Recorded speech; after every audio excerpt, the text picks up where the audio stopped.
Saying Yeah, welcome from SHC TV today. I'm very lucky to be joined once again by Stitch Duran. So, Stitch, what have you been up to the past couple of weeks, mate? man, I've been on the road, bro. Where was I at? I was in Newark. Then I did a show in Tokyo. Then I did a show here.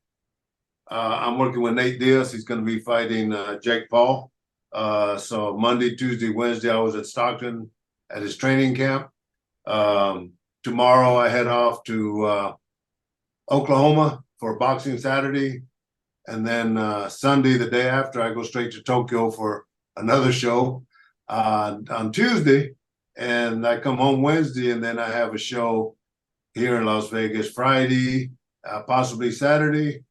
And then the following day, Sunday, I go to Dallas for a week to work with Nate Diaz against Jake Paul.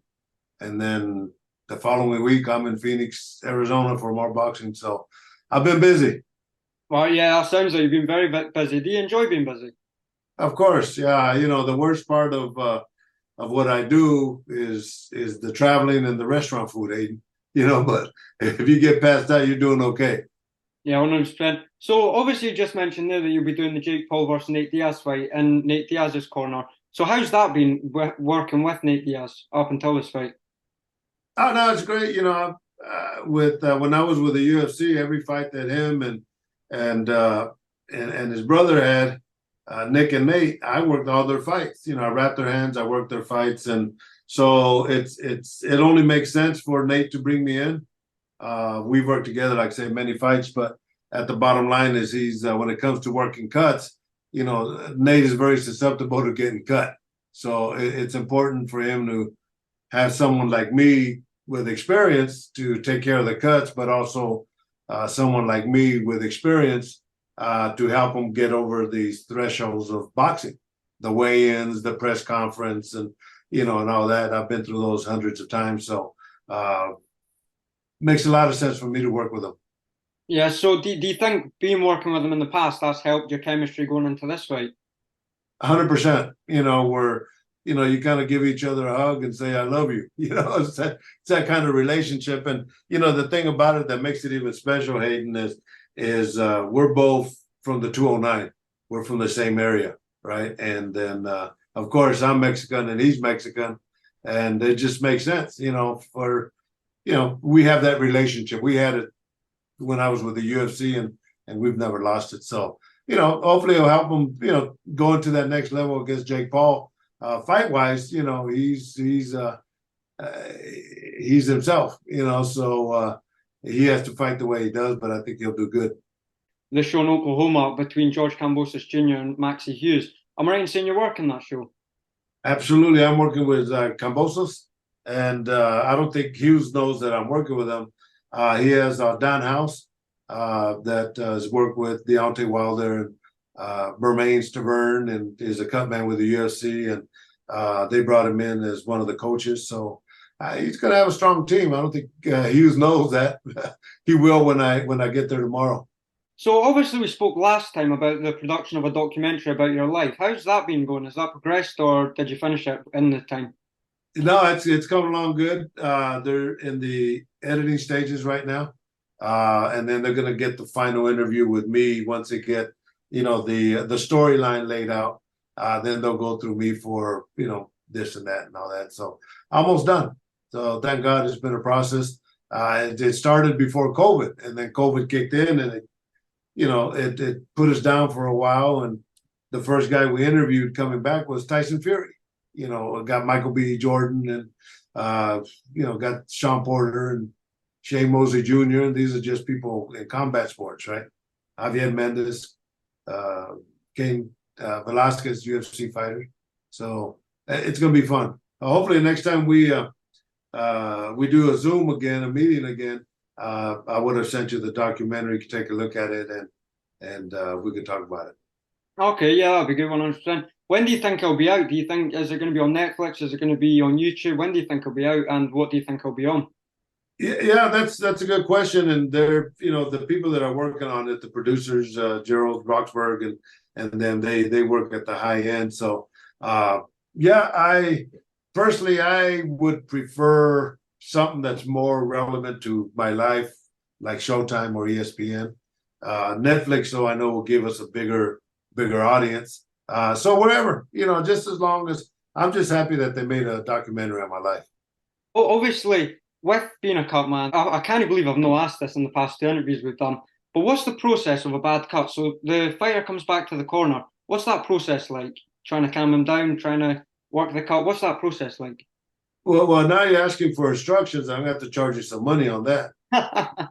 Yeah, no. But the process is pretty basic. And one of the things I got to say is you'll see the new generation of cutmen doing what I do, the same techniques, because those techniques have been proven time after time after time that they work.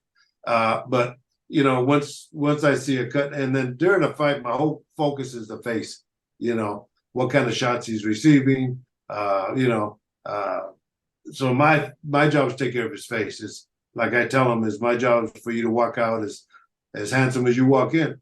And so I look at that. But let's say he gets a cut. Depends on where the cut is. If there's one cut or two cuts, then first thing I always do is always pinch it. And in doing that, what you do is the little blood vessels that are leaking, you kind of squeeze that blood that's in there and you squeeze it out. Because once you put that medication, which is the swab, the adrenaline chloride 1000, once you put it on that cut, those blood vessels that squeeze the blood out will eventually bring that adrenaline into the blood vessels. And that medication is a vasoconstrictor. So once it gets into the veins, it'll close up the blood vessels. So that's the process. And then, cold direct pressure. And then I always finish it off with a mixture of the adrenaline chloride, what I use, epinephrine, and I mix it with Vaseline, and I'll put that as the final topical, and then pray. So, that's the process. But, I was saying that you'll notice the new generation of cutmen now that, you're learning the game, is the new generation do what I do, and that's wearing gloves. You should always wear gloves, right? Number one, because it's a filthy position that you're working with. So wear gloves, and then that wrist wrap where I put the swabs in, so that way you don't put it in your mouth anymore or in your ear. That's the old school, right? And that was filthy because nobody ever taught them how to do it right. Putting the Vaseline on your hand here so you could grab it and work around the face, and then using small towels instead of big towels. Those are very simple applications, but those are the ones that work the best. And you'll see this young generation of cutmen that are doing that. Even the Enswell, the cold metal bar that we have, you'll see guys old school their theory is that swelling that they have, that they're going to push it and move it away. But you might do that, but you move it into tissue that's not damaged, and it gets in there, plus it comes right back. So the proper thing with that is cold direct pressure. But obviously, after a fight, how long do you stay with the fighter before they go off to hospital if it is a bad cut? Do you stay with them the whole way? Do you stay with them at the arena? Do you stay with them? How long do you stay with them? Oh, that's a very good question. Nobody's ever asked that. It all depends. A lot of the high-end fights, they'll usually have a doctor on standby there that they'll be able to put the stitches on them. So, in that aspect, yeah, that's about as far as we go. And then, after that, everybody goes home their own ways and all that. But let's say the guy gets a brutal knockout or something like that, and then they have to take him to the hospital. It's usually him and his coach, and or him and his wife, or her and her husband, or her and her coach, So you don't want a whole bunch of people there. So yeah, usually when the fight's done, then for the most part, I'm done. Obviously, it was just announced a couple of days ago where Tyson Fury will be taking on Francis Ngannou in Saudi Arabia. What do you think of that? Because I'm pretty sure that's an exhibition. I'm not 100% sure if it's a pro-sanctioned bout. I need to look into that. But what do you think of that whole skeptical? Do you think you may be open to working that fight? I think that, and somebody asked me that question yesterday when I told them about Nate Diaz, Jake Paul, right? These celebrity fights, as you call them. Tyson Fury and Ngannou, why not? It's good for the sport. It's good for revealing the ills of boxing. Francis Ngannou is like me. He was, he left the UFC under terms that could have been better. The UFC tried to strap him down and not fight like a Tyson Fury outside of the contract and make a lot of money, right? So Francis Ngannou left, and he signed with PFL, the Professional Fight League, and they give him that flexibility to go out and fight a Tyson Fury for a lot of money. So the money that Ngannou is making in one fight probably supersedes all the money he made with the UFC. On the same hand with Tyson Fury, it's a great economic fight for him, but it's, for the image, it's not going to hurt his image, So, yeah, I applaud him. I know when I did the first fight I worked with KSI when he fought Logan Paul, nobody understood, but when it comes to business, it makes a whole lot of sense for everybody, and you having that power to go out there and share it with other people is great, So, yeah, I applaud it. I hope to be there, so in Saudi Arabia. I've never been. I was supposed to be there at their last show.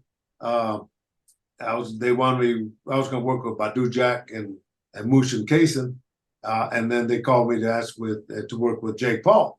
But that was the same day for the premiere of the Creed 3 movie, and I was already locked into that, so I had to turn it down. So yeah, I'd love to go to Saudi Arabia. Yeah, so obviously you just said that you were going to work with Jake Paul for that last fight back in Saudi. Do you feel any like bad blood in a way when you're in the corner of one fighter and then you go into a corner of another fighter that they're facing? Do you know what I mean? Like, do you ever feel like, or do you think it's just business at the end of the day? Yeah, that's another great question. You got to do real good in this journalism, Hayden, because you have some good questions. Okay. But I do it all the time. When I was all the MMA fights, I could be wrapping your hands and working your opponent's corner. So they understand. My job is a little bit different. I'm not there to steal secrets or give secrets, or I'm there to take care of you. That's my only option right there. And Jake knows. And I might work with him down the road.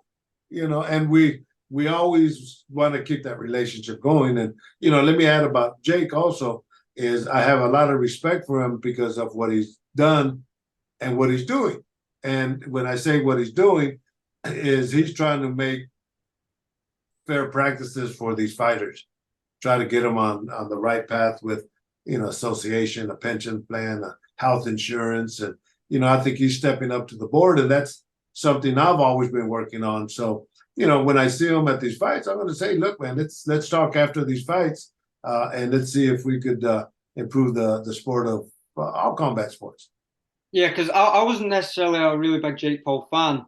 Obviously, I respect what he's doing, but what he did for Amanda Serrano, I think, was incredible. Taking her from being an incredible fighter but never getting opportunities to MSG against Katie Taylor. I think that was an incredible thing for him to do, and he really didn't need to do it. You know what I mean? So I think I really do respect him when it comes to that type of stuff.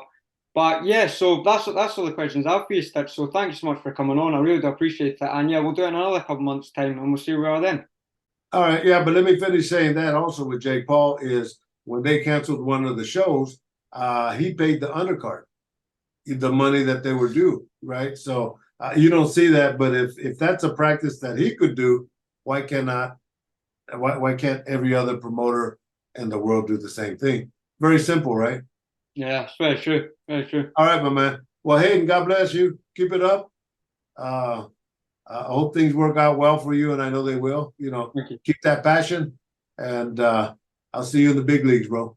Thank you, Stitch. Cheers. All right. Cheers. Speak to you soon, mate. Speak to you soon.